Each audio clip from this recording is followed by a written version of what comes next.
The following is a presentation of the Tiger Network. Touchdown, Missouri. Live from Buffalo Wild Wings, this is Tiger Talk, presented by Academy Sports and Outdoors. Light stuff, low price, every day. Also brought to you by Bud Light, the perfect beer when you're up for whatever. Now, here's the voice of the Tigers, Mike Kelly. We're live at Buffalo Wild Wings on Columbia's southwest side. Good evening and welcome to Tiger Talk here on the Tiger Network from Learfield Sports. I'm Mike Kelly, Missouri's Director of Athletics. Mike Alden is alongside. We'll hold forth until about 8 o'clock. Coming up on the program tonight, we've got several guests you'll hear from, including the Director of Athletics from the volleyball program. At the bottom of the hour, Whitney Little and Reagan Peltier will join us. We'll also hear from Mitzi Clayton and former Tiger Aaron Sinney from the Mizzou baseball team. They'll tell us about an economic study that was done by Mizzou Athletics, so that'll come your way after the bottom of the hour, and also lots to talk about on the show tonight. Still do not know the start time for the Georgia game. That'll be determined sometime next week, operating under a 6-day window right now, so we should know something by Saturday evening. Limited number of tickets are still available for the game. Why would that game not be sold out when the Tigers take on the Bulldogs? Well, I'm pretty confident it will be sold out, but you're right. Right now, as we talk about that game, I don't see there's any reason why we won't have a standing room only sold out crowd that day. It's going to be a terrific matchup, but I think Tiger fans are really going to rally on that here in the next couple of days. It is Gold Rush. Everyone encouraged to wear gold to the game, and if you don't have your tickets, mutigers.com or go to 1-800-CATPAWS while supplies last. We just learned, courtesy of the SEC, that Missouri defensive end Shane Ray, for the second time this season, has been named the Defensive Player of the Week. Through 5 games, Shane Ray has 8 sacks and also 11.5 tackles for loss. Of course, the Tigers coming off of a wonderful comeback win on the road in Columbia, South Carolina, Saturday evening, as Missouri scored 14 points in the final 6.5 minutes to beat South Carolina. Let's bring into the conversation the guy whose team did exactly that and come back and pull off the miracle, if you will, in Columbia, South Carolina. His name is Gary Pinkel, the head coach of the Tigers. Coach, how are you tonight? Good, Mike. How you doing? Well, we're doing great. First of all, just your thoughts on what your team did Saturday evening in Columbia, South Carolina. Well, it was you always get tested, in football games, and I'm just really proud of our players and staff. You persevering, you don't quit, you battle, you compete, you do the things necessary to give yourself an opportunity to win. And we did that, and I'm, it's hard to do those things. I mean, it's hard to win a game like that, and so hopefully that'll have a huge impact on our team and its confidence and what we're capable of. You still have problems you got to fix. Win or lose, you do that, but it was a great win, and I'm really happy for my players and certainly for Mizzou fans also. Coach, I think it's a great testimony to a couple of things. First of all, how great of a team sport the sport of football is, number one. Number two, how much momentum plays into the sport of football, and also how much you can accomplish if you have that focus and that ability to never say that the game's over until it's over, that the ability to continue to fight until the final whistle. Those 3 things, in my mind, were all underscored during the course of that game. Yeah, the defense kept us in the game the whole day. Actually, it did them also. Their defense was playing well too. But our defense did an excellent job, and then what happens when you're struggling, you lose confidence. Your focus isn't as good, and we had a lot of 3-and-outs offensively, and our defense is just getting the ball back for us. Our kicking game, Brins are kicking the ball well. Field position game, it went on and on like that. There was no turnovers in the game. But what happens is, all of a sudden, they score, and then that's when, our offense went out, and Bud Sasser makes a great play of Matty Mock's throw, and all of a sudden, the momentum, like you said, remarkably changed. What happens is all of a sudden a surge of adrenaline happens, and all the players' focus is at the very, very highest level, and we have Leftwich with a post route, and then Hansborough runs way over, and I'm screaming like heck because don't cut it back because he's going to lose 8 yards. He ends up scoring. So, and then the defense goes out and gets a stop right away as they did, and they get a stop, after we score again. So there's a lot of things to talk about in that 8 minutes, but certainly, it's those kind of wins. When we talk about finishing in this league, in the games that we have to play, and how difficult this league is, the fourth quarter is a huge quarter, and also the irony too of a year ago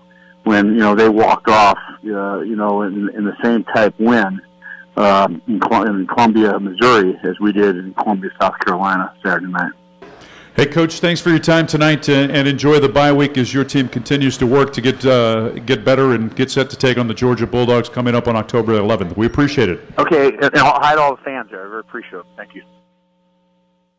Tigers head coach Gary Pinkel with us here just briefly on Tiger Talk tonight. We turn to Missouri's Director of Athletics, Mike Alden, and I assume you had a enjoyable flight home on Saturday night. We did. Early Sunday morning. We did. We got a chance to get back to Columbia at about I think it was about 2:30 in the morning, I think, if I remember on that. But it was a great trip coming back. The guys obviously played so well, and they were a little bit worn out, but they were still pretty pumped up from that win. But it was great to be able to arrive back in Columbia, Missouri. We had some people at the airport to greet us. Some of our fans were out there at 2:30 in the morning or 2 o'clock in the morning out there to greet us, which was terrific.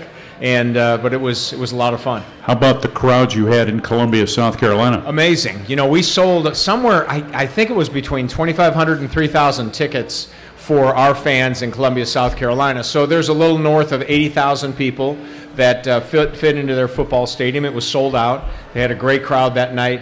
But boy, that section of gold that was there inside of that stadium, certainly they were there. They showed up in big numbers in Columbia, South Carolina, and they were loud. I mean, they were loud and they were getting after it. And it was great to be able to see them in such full force in Columbia, South Carolina. I know flying back yesterday for me, I flew out of Atlanta yesterday and saw a number of Missouri fans that were on our flight that were making their way back home.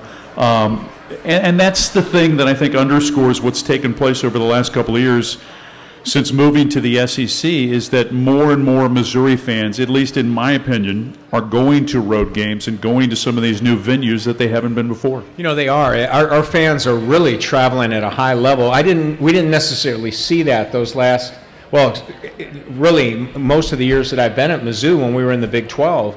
You wouldn't see a huge number like what we've seen at Tennessee and what we've seen at Vanderbilt, what we've seen here in Columbia, South Carolina, what we saw before at Florida, what we've seen at Texas A&M. We're seeing our fans are really, really traveling at a high level, and it's very impressive. I know the people at South Carolina, the athletic director, and the people I know at South Carolina were impressed with our turnout. I mean, it's certainly consistent with the majority of programs in the SEC, and it's, hats off to our fans because they're doing a great job supporting the Tigers. When you get a win like that, and I don't want to call it a signature win, but a terrific win like that certainly garners headlines across the country outside of the SEC footprint for sure. Do you notice anything different when you get to work on Monday in terms of the way your fans are reacting, in terms of the business side of athletics? I do. I notice a lot of things are a little different when I get in on Monday or even on Sunday. From the time that game was over and I'm down on the field there at the end until the guys come off and we get into the press room, that's probably, 10 minutes or something. I had 43 text messages, so my phone was lighting up, which is really good. That happens. Sometimes my phone lights up. Share your phone number with me. I'll make sure we can double that for the next game. I will tell you that it lights up a little bit. It's nice when it lights up the way it did, after Saturday. But then my emails, it's amazing how much fewer emails I get after a win like that, and the ones that I get are very positive. So yeah, it makes Sundays really nice, makes Mondays very nice. I know Rocky's usually excited about that, as well as a lot of other people. So I appreciate you asking. Yes. We're just getting started on Tiger Talk. That's Mike Alden. I'm Mike Kelly. Lots to come tonight. Glad you're with us here on the Tiger Network from Learfield Sports, and also if you're with us here in person at Buffalo Wild Wings. We'll take a break and continue after this on the Tiger Network from Learfield Sports.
Wing to the left is Anderson. Running is Wilds. He gets stacked up at the 42-yard line. Stopped shy of the first down, and Missouri's going to have it, folks. It appears in great field position. Tiger Talk continues here on the Tiger Network. From Learfield Sports, I'm Mike Kelly. Missouri's Director of Athletics, Mike Alden, is alongside. Coming up at the bottom of the hour, Whitney Little and Reagan Peltier from the volleyball program will join us, and then Aaron Senni and Mitzi Clayton will tell us about an economic study that was done on behalf of athletics and the economic impact that Mizzou Athletics has on the region and also the state of Missouri. From your chair, why is a study like that important? Well, it was interesting to me. Probably about 6 years ago, we were having what's called a corporate roundtable discussion. I was invited to be part of this with a bunch of corporate leaders in mid-Missouri and in Columbia, and some people from the Convention and Visitors Bureau and the Chamber of Commerce were actually at this luncheon. So there was, I don't know, 20 people, 30 people in there, and they were asking us about a variety of things. And a question came up from one of the CEOs of a local company that said, well, what is the economic impact of the athletic program to our community? And the answer to that is nobody knew. Nobody had any idea. Well, we don't know how many hotel rooms we're filling. We don't know what this means to the restaurant industry. We don't know what it means to our economy. And so when that happened, then the Convention and Visitors Bureau, the Chamber of Commerce, and the City of Columbia, Mike, reached out to the True-Last College of Business, to our MBA program, and they said, hey, we want you guys to do an economic impact study for us, for the City of Columbia, Convention and Visitors Bureau, and Chamber of Commerce, that gives us an idea of what type of impact. All these people, the parking attendants, we just back everything up by X amount of hours, no matter what time it is. It's kind of like Coach Pinkel. So if we kick at 11 o'clock in the morning, he knows he has pregame meal at 7 o'clock. It's just in the morning. It's the same thing for us. It's consistent with everything that we try to do, whatever time we open the lots, to whatever time we open the gates, to when we have to have the food prepared, and on and on. And so for us, it really is just a matter of applying the formula of what we do towards whatever the start time is. It's always nice to have a little bit more of a lead time, but for us, it's not as much of an impact, kind of as it is maybe on your fan base, because our fan base is trying to determine, okay, when am I coming to town? What time's the game? When am I setting up my tailgate? What time am I going to get home? And things like that. But for us, it's something that over the course of time that we've done it so much now that we just kind of apply the formula. It's worked pretty well for us. Do you in athletics have a preferred start time in terms of how much it helps the crowd or maybe how much it hurts the crowd? Do earlier starts hurt a crowd because of the transition of making it from either St. Louis or Kansas City? I would suggest that our data would show, and we keep statistics on everything we do, that usually an earlier start time is going to affect your crowd in a negative way, because we have fans that come from Kennett, Missouri, from Scotland County, right, like Harlow Donaldson up in Memphis, Missouri, and people like the Volkers up in Tarkio, and on and on. These people come 5-6 hours that they drive to come to a ball game. And so when it's 11 o'clock in the morning, that can be very difficult on them. So that time is probably the one that's the most challenging from an attendance standpoint. Usually the most ideal, I think, that you find from your fan base is going to be an afternoon kick, I think, for the most part. But I think that 6 o'clock window, 7 o'clock at night works out pretty well as well, too. What has been the feedback that you've received from your fan base regarding the club and the new seats on the east side? Well, it's been, the East Tower that we built and we opened this year for the first time. I mean, the responses that we've seen on that have been overwhelmingly positive. Certainly there are things that we have to do to be able to continue to improve traffic flow as far as in the facility itself and the accommodations for our fan base. But Ashley Hayesmore and our customer service team that we have, and Tim Stedman and his entire team at the Tiger Scholarship Fund, the job that they're doing with our customers has been very positive, and the feedback we've got has been amazing. So when people see the Columns Club, when they see the East Tower, when they see the Tiger Deck, which is the upper deck, I mean, shoot, I'm telling you, that's as good as there is in the country. And so our fan base has been able to see it for what it is. They've appreciated it, and I think it's been an overwhelmingly positive addition towards the sports park. Final thought in this segment, are they still selling club and loge tickets? They are. Now, those we sold approximately about 76% of our premium seats which are in that club area. But it's interesting because each game that goes by, we sell more seats because people get a chance to see them, and now they're feeling them, they're seeing them, they know the experience. So we still have some available, and we continue to sell. But I would suggest that our focus is going to be we'll have that puppy sold out and get a waiting list for next year. So. When people see it, I think they enjoy it, they appreciate it, and they really like it. But I'm going to come back again. In addition to that club section, I'm telling you, the Tiger deck, which is the upper deck, those are as good a seats as there are in the entire Faroe field. They're amazing sight lines. You have great leg room. You got a back.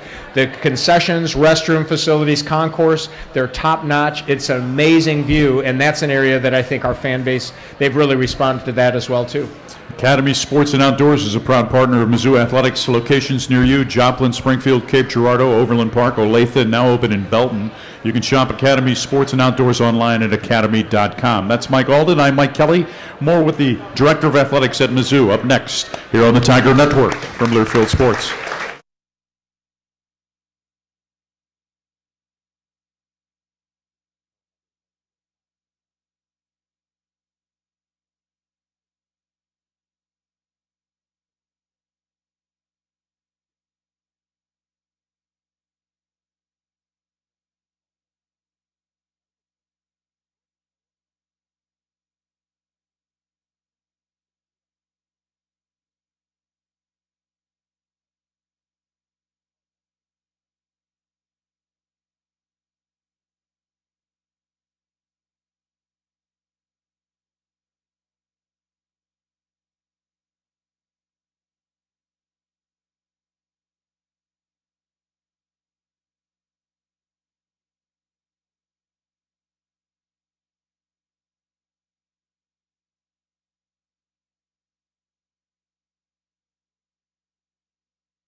Carolina's 0 for 4 on third down. Four-man front. Thompson wants to throw.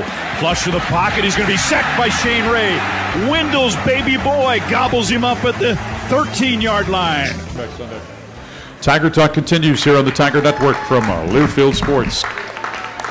Come to B-Dubs for late night overtime, 9 p.m. to close, Sunday through Friday. Score the lowest prices on every draft beer in the lineup. Text B-Dubs to 65780 for $5 off $25 of a $25 purchase during the late night overtime. Hey, something special we want to tell you about is coming up on GaryPinkle.com. It's going to be an auction of 9 pairs of game pants from the Mizzou South Carolina game last Saturday. They'll be auctioned off actually on eBay. All proceeds will go to muscular dystrophy.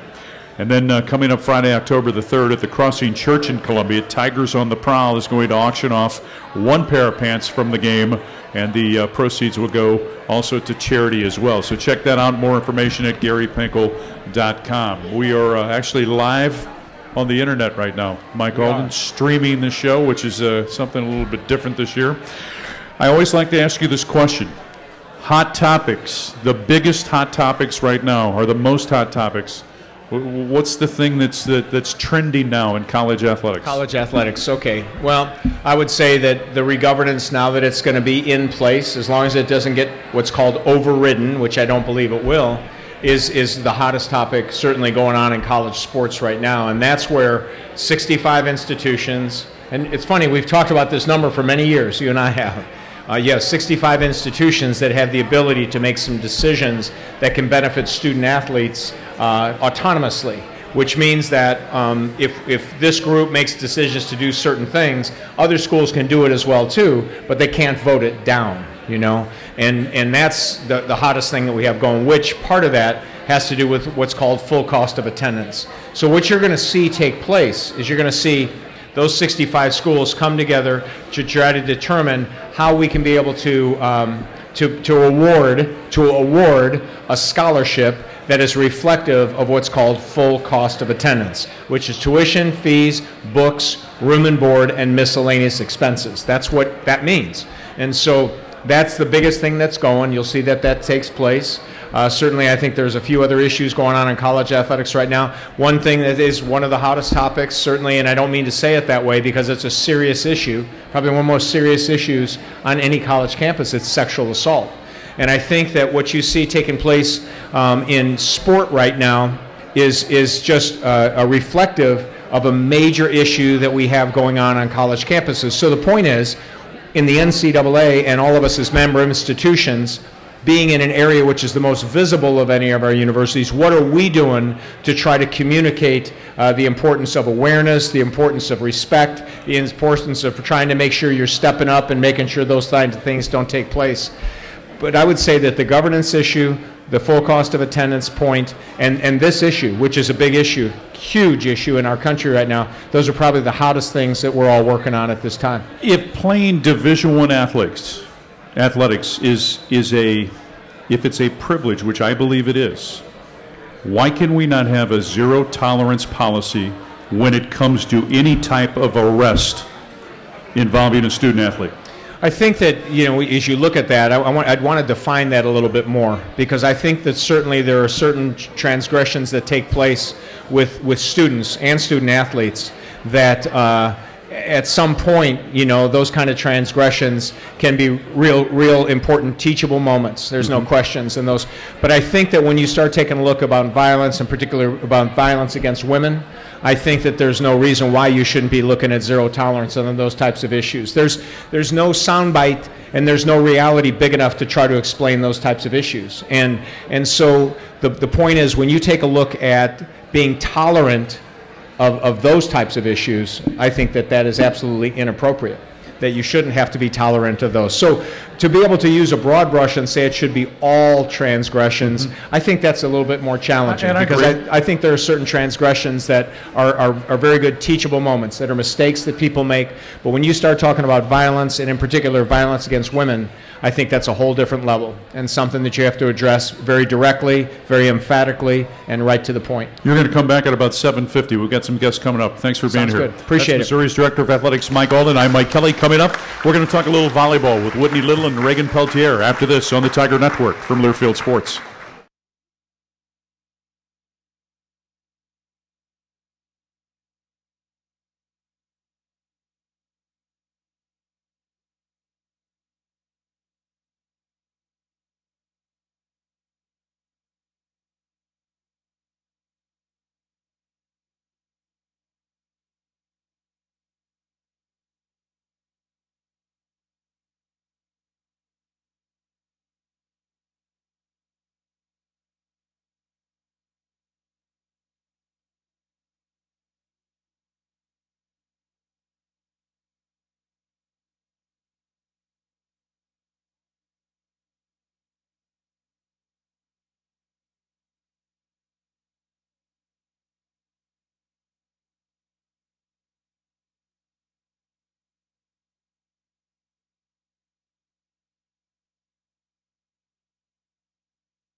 Mock hands it to Hansbrough, running to the left side, hemmed in, reverses his direction, sidesteps a man, and walks into the end zone on an amazing run by Russell Hansbrough. Came to a dead stop, made the man miss, reverses field at the 5, and walks into the end zone.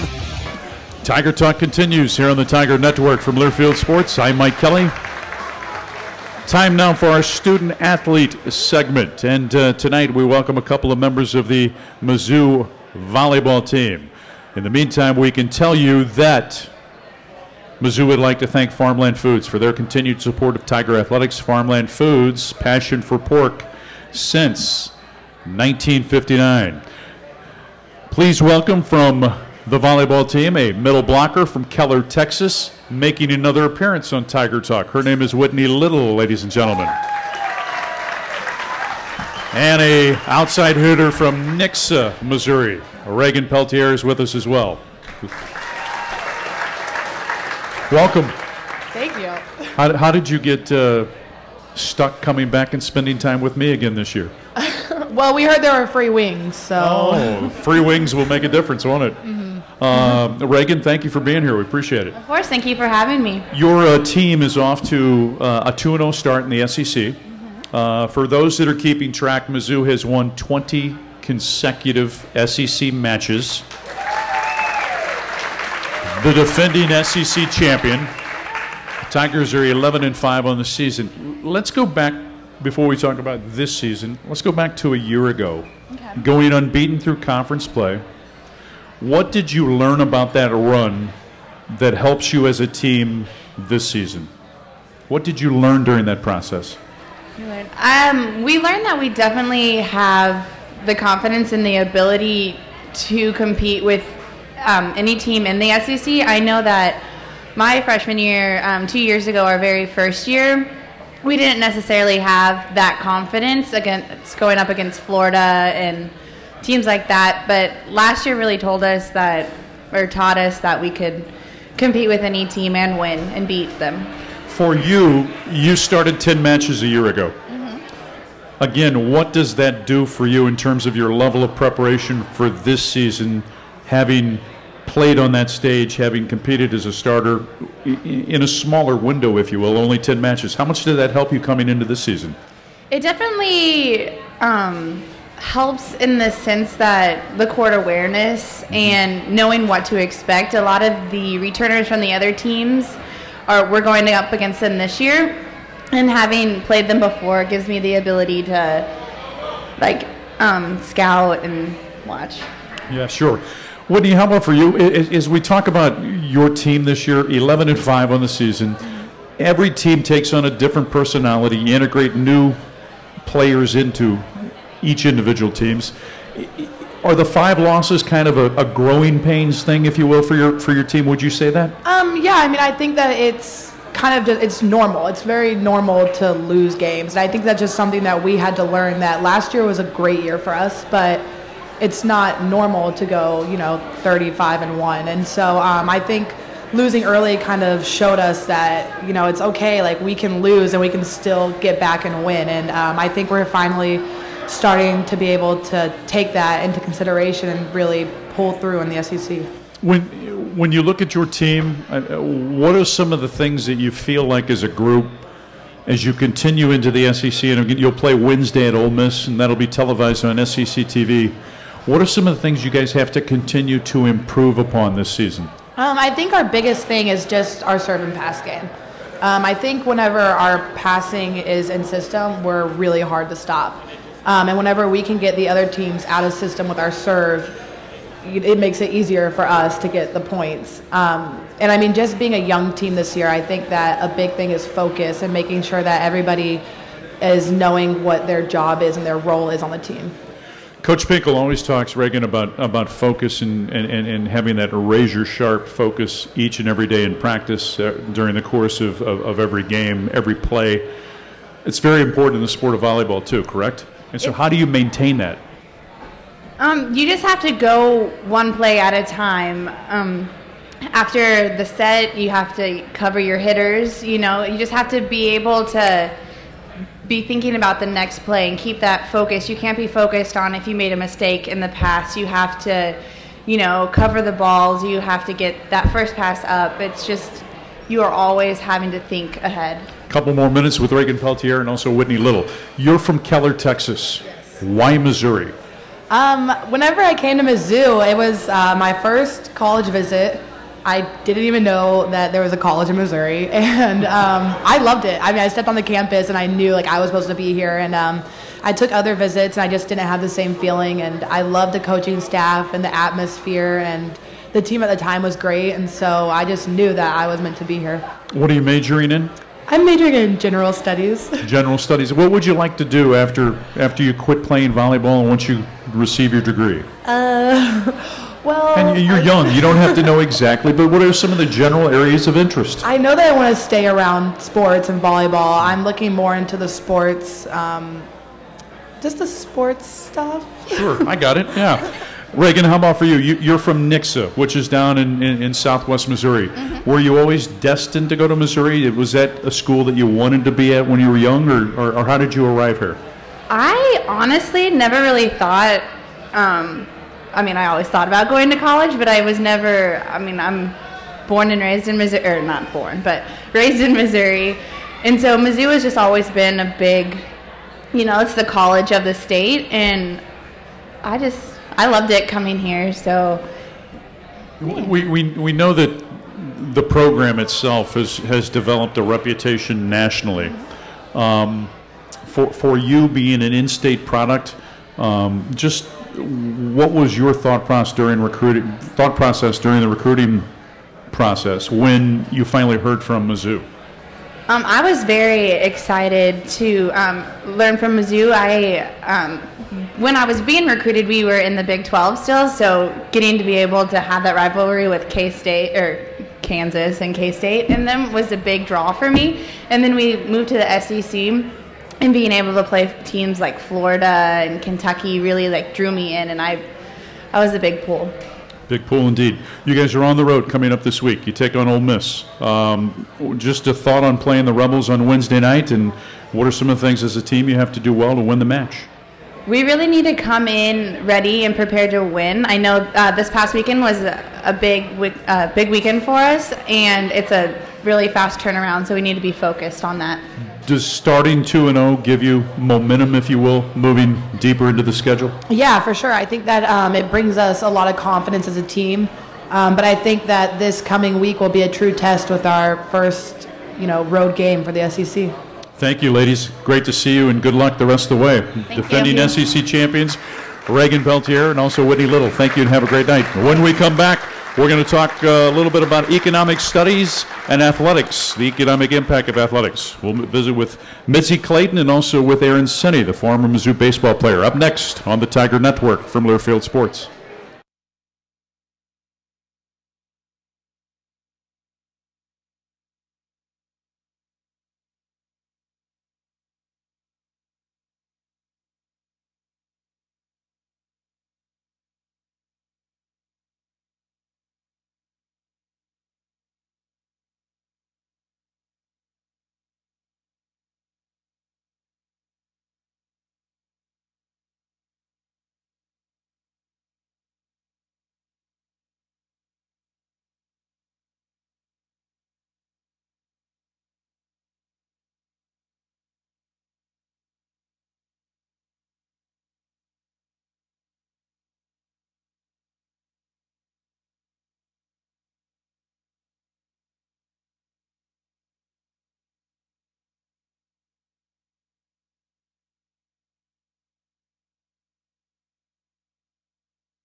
Tight formation.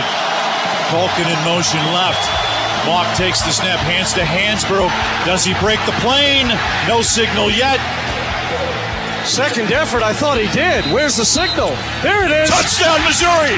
To the house with 31:36 to play. The Tigers have drawn even at 20. Tiger Talk continues here on the Tiger Network from Learfield Sports. I'm Mike Kelly. MPix.com, proud to bring you the 2014 Mizzou Fan Photo Contest. Email your favorite Mizzou fan photos to mpix at mutigers.com, mpix at mutigers.com. You could win season tickets in 2015. With us now here on Tiger Talk is the Associate Director of Athletics at Missouri in charge of compliance. Please welcome Mitzi Clayton, ladies and gentlemen. A former track and field student athlete at Mizzou. Also with us is a former baseball player at Missouri who is now an NBA student. Going to graduate coming up in December. His name is Aaron Sinney, ladies and gentlemen. So what type of an impact does Mizzou make on the economy in central Missouri, in Columbia, and also in the state of Missouri? That's what we're going to talk about over the next couple of moments. We heard from Mike Alden earlier about why you would conduct a study. And Mitzi, is this the 6th consecutive year or 5th consecutive year? This upcoming semester will be the 5th study conducted by an NBA team. So from your standpoint as a former student athlete, have you found the results to be eye-opening, things that you didn't consider certainly when you were a student athlete, but you've been with the Department of Athletics for a long time. How much were you surprised by the findings? Honestly, I wasn't surprised by the amount of impact. If you look at the figures, we're really quite conservative with our final figure of $247 million on an annual basis. What I think is the greatest derivative of this study is folks like Aaron Sinney and Nathan McCormick and other former student athletes that get to see the other side of sport. And I think it's probably pretty revealing to them the amount of expenses that goes into this multi-million-dollar operation. So Aaron, let me turn to you. What was the thing that captured your attention? Was there one singular piece of information that came out of this study? I mean, you could look at the numbers and say, yeah, $250 million, that's a lot. But I think the biggest impact that it had, in my opinion, was kind of that intrinsic value that it had on the people, you know, kind of the construction workers that came to Columbia to build the addition to the new football stadium, and just the managers and employees of businesses across Columbia and the impact that it has on them. So let's talk about the different pieces of information that went into this. What were the different things that you guys looked at during the course of this study? Well, as you said, we're this fall semester, because I'm doing it again, we're the 5th group of MBA students to conduct this study. I was a part of the 4th last spring as well with 6 other MBA classmates, one being a former student athlete, and Nathan McCormick, a former wrestler here. And each group has added a different part to the project or to the study. And last spring we added a lot of the construction and like I said, the intrinsic values that it has on people, as well as obviously updating the numbers, the new attendance figures, and so forth.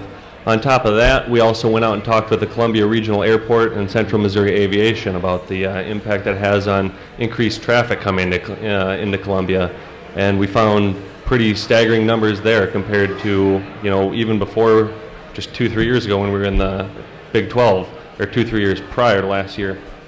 Now you have upwards of 65 private jets flying in for home football weekends, such as Alabama and Georgia, and even lesser football games you still have a couple dozen. And also SEC teams are, you know, back in the Big 12, it'd be, you know, you got the football teams and the basketball teams flying in. Now you have track and field, baseball, wrestling, volleyball. All these teams are flying because of the distance, and that just, you know, helps boost the economy around here, bringing more traffic through the airport.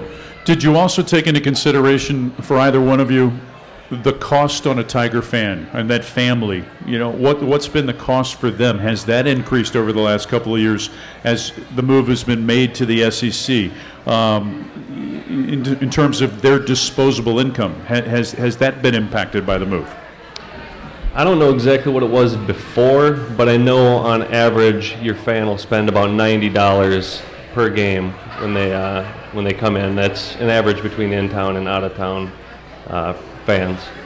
So, like I said, I don't know what it was prior to that. Right. Yeah. I can tell you that the original study that we conducted, as I said, was very conservative, and it was based off of the figures from a 2004 University of Nebraska study where the average fan spent $43 per game per day. And since that time, the previous teams, the NBA teams, conducted their own surveys with real-life Mizzou fans patrolling the tailgate areas and surveying people that were coming in on the planes through Central Missouri Aviation, and they identified that the $90 is a more realistic figure as to what our fans are spending on the day of a game. What are some of the other things about this study that people should know? I think that they should know that the question that had been made to us that the SEC fans travel differently is absolutely accurate. We've been told leading in that you're going to find a lot more RVs, and I would say, yeah, we have double the RVs. They also tell you that the SEC fans stay longer. There's not just more of them that come, but they stay for 2, sometimes 3, even 4 days for a trip. They make a vacation out of it, and we have found through the data that for sure the SEC fan is spending 2.5 nights on average when they come and travel to Columbia, Missouri. Speaking to the other derivative of the study and the intrinsic value, last year's survey we remarked about the cranes, and that was when the cranes at Memorial Stadium were just getting underway, and what a great thing that was. Mayor McDavid commented on it, and Mike Alden commented on it.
Twins to each side.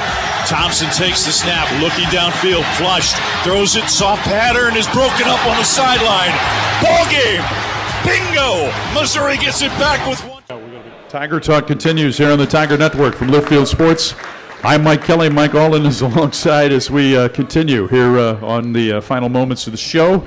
Great to have Mitzi Clayton, also Aaron Senni, and one of the things Aaron was sharing with me before he stepped down is just in talking with construction workers, and you've seen this on every project, the pride that they take in being a part of whatever facility that they're helping to erect here at Missouri. Well, that's really cool. I tell you, I'm going to come back to that, but how proud are you when you take a look up here, though, and see 2 of our former student athletes doing the kind of work that they're doing, Mitzi Clayton and Aaron Senni, and certainly Mitzi competed before I got to Mizzou, but I had the pleasure of watching Aaron Senni play for Mizzou and get a great education and go on and do great things, and to have him back and Mitzi be a part of our team to be able to put together a study like that has been amazing. So we're so proud of Aaron and Mitzi, and I was glad they were up here with you. And I'm going to come back to what Mike was saying, because Aaron talked about the intangibles on those projects. And, you know, there was a woman that worked on the project for the East Tower for about a year and a half. Her name is Angelina. That's her first name. And she is from Calwood, Missouri. I don't know how many people know where Calwood is, but that's in Callaway County, and it's a little ways from here. It's probably about 30 or 35 miles. And every day she came to that job site, and every day she worked. And every day she talked about what a great opportunity it was for her to be part of that project, but not just because it's part of that project because of a livelihood, but because she was proud to be associated with building something that so many people found to be exciting. And those are the things, and Aaron, there are countless stories like that, Mike, of workers that have worked on our projects, just like Angelina, that have this pride, this intrinsic feeling about those types of projects that really transcend the economic impact, which I think is pretty exciting. You know, in 1998, shortly after you were hired, I remember you walking into my office and you said to me, how many counties are in the state of Missouri? And I said, I don't know. And you said, you better find out because we're going to visit each and every one of those 114 counties. And we did over a 3-year period. And I know you continue to go on an outreach each and every month to different parts of the state. Why is that so important, Michael? Well, I tell you, when we first came to Mizzou, one thing we found out, and that's still the case today, is so often you find that you are so busy on your job. It's so busy. We have so many important things going on in Columbia that I just don't have enough time to go out and around the state. Well, we run around the state and tell everybody, come on to our games, come on to send your kids here, and what have you. And what we adopted very early is we're not the University of Columbia. We're not. We're the University of Missouri, right? And so it's important for us that when we invite people to come and see us, it's only appropriate that you reciprocate when they want you to come back to their places. And so you and I and many others, Nico Yanko and Derek Doolittle, a couple of guys I work with right now, they go with me all the time, and we continue to visit all of those counties. I think we're going this month. We're going to be going up to Tipton, and we're going to be going to Princeton, Missouri. We'll be going through Marshall, Malta Bend, you know, all those areas. So we think it's been something that's been very important to make sure that we get out and about around the state and just tell people how much we appreciate everything they do for the University of Missouri. And it's been something that we've taken a lot of pride in, and it's felt good for us to be able to do this all these years. If you go through Malta Bend, you have to stop at the Wagon Wheel. Well, Kim Gorel, that's the name of the lady that owns the Wagon Wheel in Malta Bend, little town, and they have the best sticky buns there. There was a time, are we doing okay on this? We're okay. We've got about a minute and a half. We're going through Malta Bend, and I'm riding with a buddy of mine. His name is Brian Maggard, okay? This guy, I'll tell you what, can he eat? He must have a metabolism that is crazy. So you and I believe we were in there, and we bought in there, I can't remember, I think it was a pie or it was a whole tray of... No, he bought an entire pie. It was an entire pie. So we made it back to I-70. He's going to take the pie back to give it to his wife, Carrie, and to the kids and everything. And the next thing we know, we look in the back seat from Kim Gorel at the Wagon Wheel. That entire pie, Brian Maggard ate the whole thing before we got back to I-70. And you've talked about scraps flying in the air. You should have seen the things that were in his hair. Don't get in his way. Don't get in his remarkable. way when he was eating like that. Is the Georgia game going to sell out? It will. There is no question. Here's what we got. You're playing the University. You're the defending SEC East champ. We are the defending SEC champs. We're 4-1. We're taking on a great football program in the University of Georgia. Mark Richt is an amazing coach. Jerry Moorhead's their president. We're going to be matching it up. We need to get there early, no question about it. We need to all be there at Tiger Walk. We need to have a huge turnout for Tiger Walk. Everybody needs to wear gold. You have to wear gold. We got to show big on that. We got to be loud. We got to respect the game, and we're going to get after them. It is going to be such an exciting environment, and there's no question the Tiger faithful will be there in force against the University of Georgia. Always great to see you. Thank you. Good to see you, Michael. Thank you. That is Missouri's Director of Athletics, Mike Alden. If you don't have your Georgia tickets, 1-800-CATPAWS or go online to mutigers.com. It is October the 11th. Start time will be determined. We should find out sometime this weekend. Congratulations to Shane Ray, the SEC Defensive Lineman of the Week. I'm Mike Kelly. Thanks for listening to Tiger Talk.